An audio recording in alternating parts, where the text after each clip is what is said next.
You don't need to build your startup by yourself. You can join a startup accelerator program that will help you with advice, with connections, and it can be a good credibility boost for your startup. In the following interview, you are going to learn how to find the right accelerator and how to make the best out of it. We have a guest that has a lot of experience with accelerators, Tony Kim, the founder of Zetvia.ai. He has participated in 3 programs and even won a startup competition in Switzerland. Before we move to the interview, here are a few common requirements for accelerator programs. Ideally, you should have at least minimum viable product, a prototype of your product, so that users can already test it. Accelerators prefer founders who work on their startup full-time, but if you are not, there are chances that you can be accepted.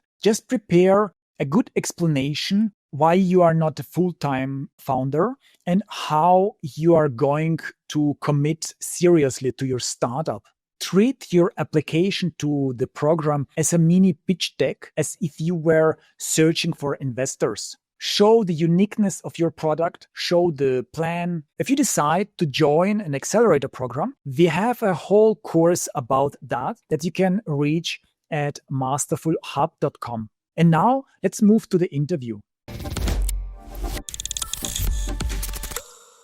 You are part of 3 accelerators. Why did you join those accelerators? A quick background about Zephyr. We build software to accelerate the proposal management process for B2B companies. Main reason why we participated in the beginning is to acquire customers, mainly to find other startups that are also participating in the same accelerator and basically show to them our solution and to find out maybe how we can accelerate their proposal management process. I think usually the advantages of going to an accelerator is, of course, the network, since incubators or programs connect you with investors, also with the other startups that are participating as well, of course. So you get like multiple connection points with multiple different stakeholders that your startup needs. Accelerators often come with different kind of workshops. For example, you have a workshop focused on legal implications of having a data processing agreement in place versus not having it in place when you should have it in place, or workshops around financing or securing funding as well, for example. And so all of these things are very useful to know. But of course, there's also the concern that if you participate in more than 1 or 2 accelerators, oftentimes these workshops can overlap. You maybe have to talk to the accelerator. Hey, this workshop I've done in another accelerator before, maybe this one is not for me. Sometimes you have the freedom and the room to discuss that with the organizers, but usually this is great help that you get through the workshops. If you're a first-time founder, I would say, which I was and I am. Do you also get financial incentives? I think this is always different depending on the accelerator.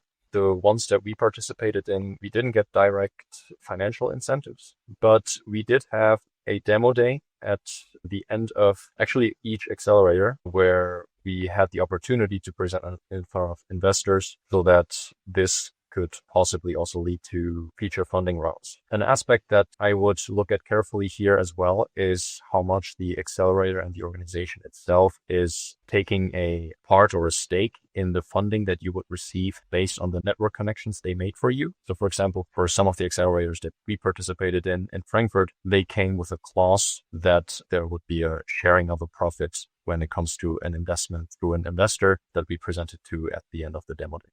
If it does make sense still to go there and participate, then I definitely do so, because usually the benefits are quite large. What are actually accelerators? Are those private hold companies or from government? Or I think this one depends as well, but usually these are private organizers, private companies that sometimes receive funding from the government or some government initiative as well in order to be able to organize everything, and sometimes even provide some funding and cash incentives, as you mentioned earlier, to the startups. But usually these are privately organized endeavors. This is particularly interesting as well because sometimes if it's from the government, there might not be the best. But essentially, it's a 3 months or multi-week, multi-month program that has these workshops, sessions, group sessions from time to time where you discuss various things. They can also just passively make things happen without it being part of the official accelerator program. For example, making your email introductions or in-person introductions to different stakeholders that you might be interested in talking to. So yeah, overall, it's really designed to accelerate the process, the go-to-market process, maybe the growth process essentially of your startup. Are they more suitable for early stage startups, or are there different types of accelerator for different types of stages? There are definitely different accelerators for different stages. I think where a startup would get the most leverage when participating in an accelerator is the early stage, because the early stage is where you have, usually when you're a first time founder, no connections, no market reputation, and no branding. And so if you can, first of all, of course, you can learn these things through the workshops, but secondly, also you can make the connections and basically make the reputation come to life. This is where it gives you a lot of leverage. And this is also what we did. So we were incorporated last year in May, and the first accelerator program that we participated in started in September with the Tech for Trust program of Switzerland. And yeah, this one, we got into the accelerator. We made a lot of connections with a lot of people. And at the very first day, they actually had a very huge program. We had like introduction rounds with investors. With each investor, we had like 5 minutes. So we could talk to some of the most prominent ones within Switzerland, gain their feedback, ask questions, get their contact details, most importantly, and already establish a face. This has been quite useful. Maybe one aspect that accelerators won't do for you, of course, is the product development or anything that you would do as a startup in your regular day-to-day business. So they wouldn't go into daily operations and help you actively on some of your day-to-day tasks. Right? I think that's important to know. They are more there to provide you strategy, the network, and the knowledge. But you're still the one that has to come up with the product, come up with the product roadmap, the compliance, maybe if you're pursuing security certifications. And of course, the one that has to reach out to the investors in the first place as well, after you make the connections through the accelerator. So I would say there are different parts that the accelerator is responsible for, that the accelerator does, and then there are parts that you anyways have to do regardless of the accelerator or not. You mentioned some of the accelerators take some percentage of the revenue or of the investment amount. Which other payment or fees or which other offers do accelerators offer? Yeah, so we've so far just participated in one accelerator where we had this kind of condition, but essentially the cut that the accelerator takes is dependent on the amount you raise based on a certain percentage. So for example, they could take 5% as a cash fee after the investment round is closed. That amount is then calculated from the fundraising amount that you received solely from the investors that were introduced to you by the accelerator. If you, for example, raise 500,000 through an investor that you got to know from the accelerator and then raise another 500,000 from another investor, then the 5% would be calculated only on the 500K raised from the accelerator introduced investor. You can approach this how you like, I think, as well. You have some negotiation room. You can, for example, say, all right, maybe this condition is only valid for 1 year after the date of the demo day where we present it to the investors. And then after that, it's not valid anymore. So that's a situation that you would have to pay 5% of a fee every funding round for the next 10 years or something like that. So they're quite flexible. They were quite flexible in our case. And so, yes, these are some things that accelerators are usually very open to negotiating with, because at the end of the day, they just want to help you. They want you to succeed and grow rather than just taking a cut. They want it to be a win-win. An interesting part here, I think, is as well that usually accelerators and incubator programs are free. You can just apply there. Usually they have a call for applications where they post on their website, hey, this application period has started. And so you can participate in our accelerator. So it's really simple to just go to the website, put in your details, fill out the forms and apply. And then usually you will hear feedback from them in around 2 to 3 or 4 weeks. And everything is for free. At the end of the day, it's a fair condition. The thing that they provide you really brings you value. Those accelerators are mostly focusing on startups who want to raise money, or suitable also for startups who are not like plan to raise money? Yeah, that's a good question, because a lot of times accelerators come with the notion that you get in contact with investors and want to raise money, but that's not the case at all. So for example, with Tech for Trust, We obviously get a lot of introductions to investors and angels and all sorts of funding opportunities from everywhere. But at the end of the day, it's really your choice to raise or not. So there's no hard-coded, let's say, condition that you have to raise funds. We have a lot of bootstrap startups actually as well as part of the program. It's 32 startups actually. These are selected from all over the world. Some of them raised, some of them didn't. Also accelerator programs that are specifically designed for companies that want to focus on a specific aspect of their startup. We were primarily part of accelerators that did have this part of connection with investors, obviously with the underlying assumption that you are going to probably raise at some point, but the value that they provided also indirectly by connecting us just with other startups, other businesses in general was so valuable to us that we still decided to participate, even though we weren't directly going in with the intention of fundraising in the next 2 months of the accelerator or something like that. It's a startup's decision at the end of the day to do it or not. Yeah, it sounds like almost no reason not to apply. You can have a lot of free value from them. And for them, it's probably once in a while, one of the startups gets investors and that covers all the costs that they had before. It's like with other channels where a small percentage is covering all the other free users. What are the requirements in general to get into an accelerator, and maybe specifically in your cases, in your accelerators? In our case, there weren't many requirements because they were focused on early stage startups. But sometimes there are some things that the accelerators want to see, and maybe some of the selection criteria are things that you probably want to have in place.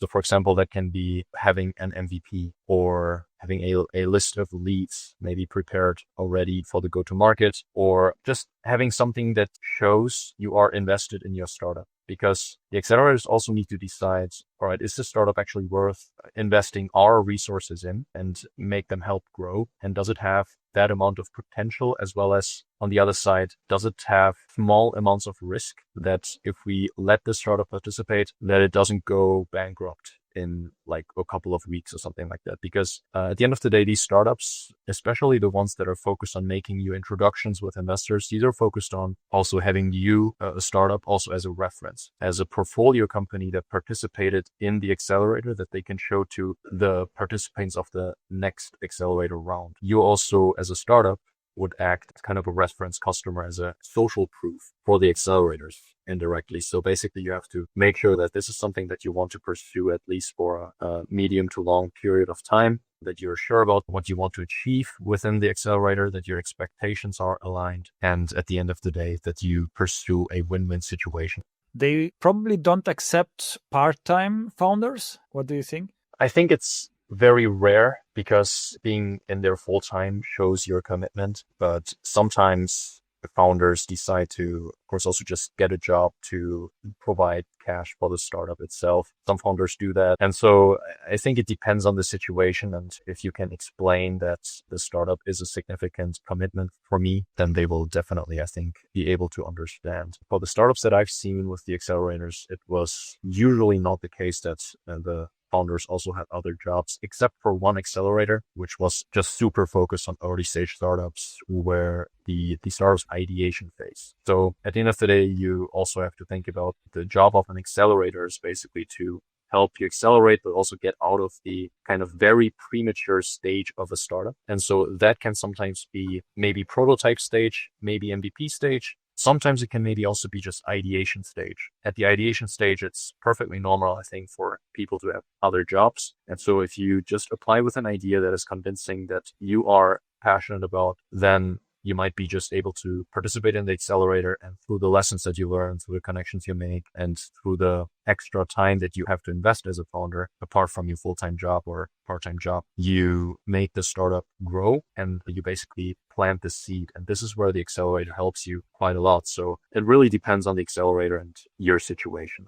To increase the chances of joining an accelerator, you can improve your offer and your marketing strategy, and ideally you get some traction and acquire a few clients. That way you will be so much less reliable on accelerator programs or investors, and you will be much more attractive in their eyes. Our community and courses showing you exactly how to achieve those goals, how to create an amazing offer for a specific target audience, how to create an amazing marketing plan so that your product and startup stands out and builds trust and acquires clients easily. It's only $5 a month so that everyone can afford it and can achieve a certain stable level in their entrepreneurship. You can join it by visiting masterful.info. We talked a lot about advantages and potential of accelerators. Are there any disadvantages or risks in joining of accelerators? Are there cases of startups where you wouldn't recommend to join accelerators? Yeah, accelerators are quite useful if you're in kind of an industry where the connections that you establish are behind closed doors or are not easily accessible to you. So that's the case in Switzerland, for example. In Switzerland, you have a lot of businesses, you have a whole ecosystem of startups and investors and partners, institutions that are intertangled with each other within this location of Switzerland. For example, if you go to the banking industry, if you want to sell your product or service to the financial industry, then it's very difficult to get into the door of, for example, UBS, or get into the door of Goldman Sachs or whichever Swiss financial institution you're approaching. These are the ones where you want to and you need to actually go to the accelerator and actually ask for a connection request or something like that, or they make that part of the program, which Tech for Trust actually does. It's also a great program. But if you sell a healthcare product, then it doesn't make sense to participate in a financial industry focused accelerator or a cybersecurity focused accelerator. It may make sense to participate in a health tech focused accelerator. But then again, I think it really just depends on the use case and the type of accelerator that you're participating to, who you're selling. So it depends on your market. And the risk of participating in an accelerator is, of course, the time commitment that you have to commit as part of the accelerator, because most of the times there are some requirements that you have to fulfill, which are, for example, participating or showing attendance at workshops or certain programs that are part of those. So it's also a time investment for you. If you're, for example, a solo founder, then I don't think it would make sense to participate in a lot of accelerators. But if you can split that work up to multiple founders where one person is just responsible for all the programs throughout the accelerator, then that could make sense. So it's a time investment. And another risk is, but this is only applicable if you're applying to multiple accelerators, of course, is the overlap of the content that you get to know. And so, for example, if you have a finance workshop at one accelerator and then you cover more or less the same thing at another one, then it might not make sense to participate in both accelerators, depending on how much overlap is there. These are kind of the risks that you have to definitely talk through and think through with your team. How did you choose accelerators for you? And did you learn some advice for other entrepreneurs? Definitely. We chose our accelerators essentially. I myself went to the Frankfurt School of Finance and Management, studied economics there. So I already knew they have an accelerator, part of their Frankfurt School Entrepreneurship Center, which also offers great programs for startups. And they do these programs for alumni or current students of Frankfurt School. So yeah, in that case, we got lucky. Even though we're based in Switzerland, we still were able to participate in there. In terms of Tech for Trust, we essentially got approached by Tech for Trust, or one of the people at Tech for Trust, just through LinkedIn, because we're scouting startups that would potentially be interested in participating in the program. And it was kind of a good timing for us because that August-September period last year in 2024 was the time right after we won a startup competition in Lausanne. And we kind of had some resources in terms of time and money that we could allocate to the accelerator. And at the same time, they offered us a great program where we could just have the possibility to sell our product, get to know people, get into the doors of financial institutions. Yeah, it's quite organically. Exactly. But there's, of course, also the kind of the active outreach way where you go search for accelerators actively and just apply, which is obviously also a good way to do it. But I think the better way is, of course, always to have direct connections, but that's not always possible. So yeah, both ways work.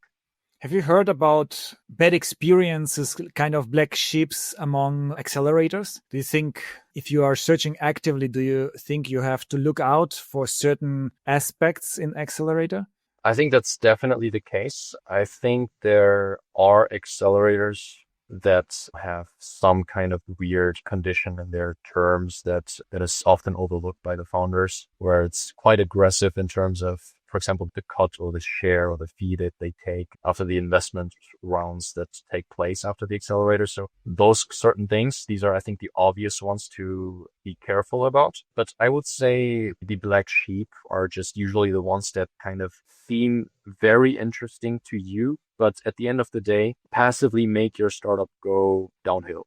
If the opportunity cost of participating in the accelerator is that you don't get to focus on your product, you don't get to grow your team, you don't get to focus on the day-to-day operations, then I think this opportunity cost is often the thing that is not recognized by the startups. And if the kind of benefit to cost ratio doesn't match with your expectations of participating in the accelerator, then I think this is a huge danger also for startups, for even the SME or a scale up. Every single second counts. Every single second, it makes sense to go to events or talk to people that somehow can get you to a new customer or to a new investor, or somehow get you to things that make the startup viable, or at least lead to the startup becoming viable or being viable. And if the accelerator program is basically just a couple of workshops that focus on certain things that you already know, or things that might just have just 50% to do with what you do and not 100%, I think it's an opportunity cost and should be avoided. But this is, of course, the decision of every founder to make. What I can just say is that anything where you don't think, all right, this is actually useful for me, this is nice, this is like, all right, if somebody asks me, do you want to participate? Yes, I want to participate. If it's not a clear yes, I think it's definitely a no. At least that's the approach that we took. I think it was the right approach in our case, and I can recommend everybody do it.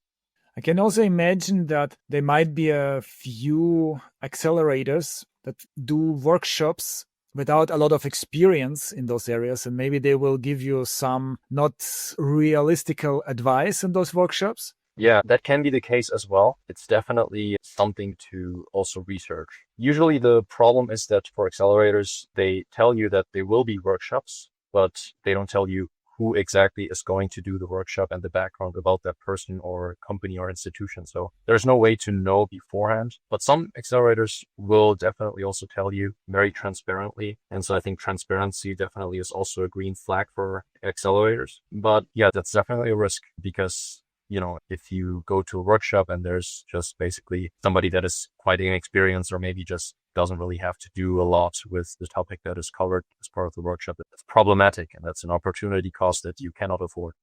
Do you have some advice on how to apply to those accelerators, or is it you don't need to take care of that because everyone will be accepted?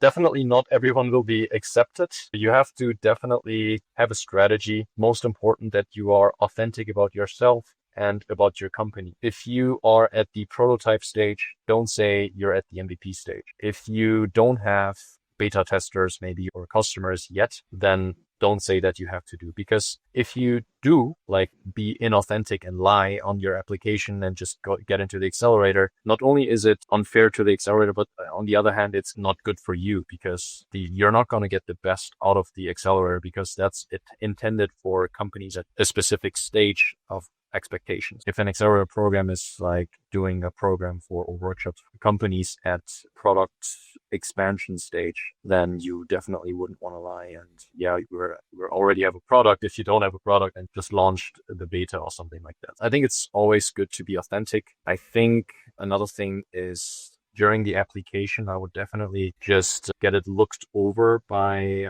a third party or somebody else from your team maybe as well. I wouldn't just treat it as a formula that you have to submit. So you definitely have to put in some time to do the application. Because if you think about it, it's very easy to apply, but that's what every other startup thinks as well. So if you want to stand out from those startups and from the applicant, then you're going to want to be the one that spends some time on the application and really looks over it. I think it also could make sense to participate in a, for example, coaching program. In Switzerland, you have amazing coaching programs as well. InnoSwiss, for example, is one. Yeah, where you can apply and get a business coach, for example, but I'm sure Germany has some of them as well. If you let a professional look over it, for example, over your application, that could also be a way to, I think, to stand out. But yeah, at the end of the day, if I add just one more point to this question, I think it's always important to just focus on your company, on your product, and not to try to fit every need of the accelerator. I think that's what it comes down to, because that's not only what the accelerator wants, but that's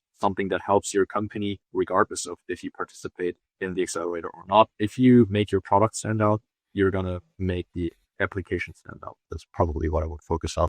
If you are authentical, if you show who you are, you will be also accepted by the right accelerators and declined by the wrong accelerators oftentimes. So it's a win-win. Yeah, that's absolutely right. You mentioned prototype and MVP. What is actually the difference between those two? Minimal viable product. A prototype is just what you can spin up in a few minutes, in a few hours. And MVP is something that is already usable. So a prototype maybe is fit for a demo, but an MVP is fit for use. For example, you can build a prototype to show this to customers, but you can not make them use it or invite them to the platform and let them test it. And, MVP, you always say minimum viable product. So the minimum amount of effort that went into the product or service, but also the minimum amount of viability that is there. So something that you can build upon to actually make a product out of it, or maybe a beta version out of it, which is then the next stage. And yeah, I think nowadays it's quite easy to actually spin up a prototype with all of these different AI tools that are out there, which we definitely utilize as well. It's also useful to have. And usually what accelerators expect you to have is at least, I think, a prototype. Of course, it depends on your product or what you're building. But I think if you don't have anything that you can show, then it's very difficult to convince them of your idea. So yeah, that's definitely also something to have. I was participating in events called Startup Weekend in Cambridge and Munich. And you have a weekend to create a prototype. It's pretty exciting with the whole team, from idea to prototype, but to create the next stage, the product that you can let users use, that would take much longer, several weeks, depending on the product and how much AI can help you with that. Should I choose accelerators in my area, in my country? Is it oftentimes local, or are there also offers that can be done online? Nowadays, they're quite global because the accelerators also look for more startup applications as well. They want to attract talent from globally, from anywhere. I think it depends on the program of the accelerator, whether you want to participate in it or not, in case it's not in your country, because it definitely makes sense to have some face-to-face time with the people that you're connecting with the people that you're building a relationship with through this accelerator commitment. And so if the accelerator is maybe in Spain or maybe in the US, but has some in-person workshops or in-person programs, then that might be worth going to. But usually they also offer online participation. You just have to decide for yourself if that's really worth it for you. I think in-person always makes sense. And so if an accelerator only has remote meetings or workshops, I think that's not a green flag. How do you make the most out of accelerators? You should participate in all the different programs that they offer you. This can sometimes be difficult, of course, depending on your schedule, but usually the ones that I got the most value out of, for example, in Tech for Trust, or also as part of the Frankfurt School's Accelerator program, are the ones where I initially thought, this topic I actually know quite a bit, so it doesn't make sense to go and invest my time. I think participating in workshops is quite useful. This is at least how it turned out to be. This is where we learned a lot. You always have to go in there with the attitude of, there's definitely going to be something useful. I'm just going to participate in the workshops or what they offer as part of the program. And secondly, leverage the connection with the peers as part of the Accelerator program. So connection with other startups, connection with people you get to know, and really foster the relationships, really build the relationship. For example, in a drastic case, even if your startup dies or is not there anymore, you still have connections that you made from the accelerator that you can always go back to, that are your friends and in your network now. These things always help you in general in life as well as in the business environment. Yeah, I made a lot of friends here as well in the Tech Trust.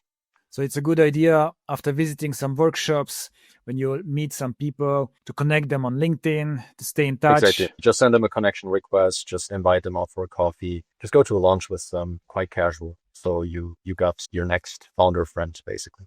Yeah, it's can have so much value just to talk with someone about the industry, about business, and about other things, of course, as well. But I realized even if you talk and get some replies, you get some inspirations. And yeah, sometimes it's difficult to talk with your friends because they are not in this area. They don't know what you're talking about.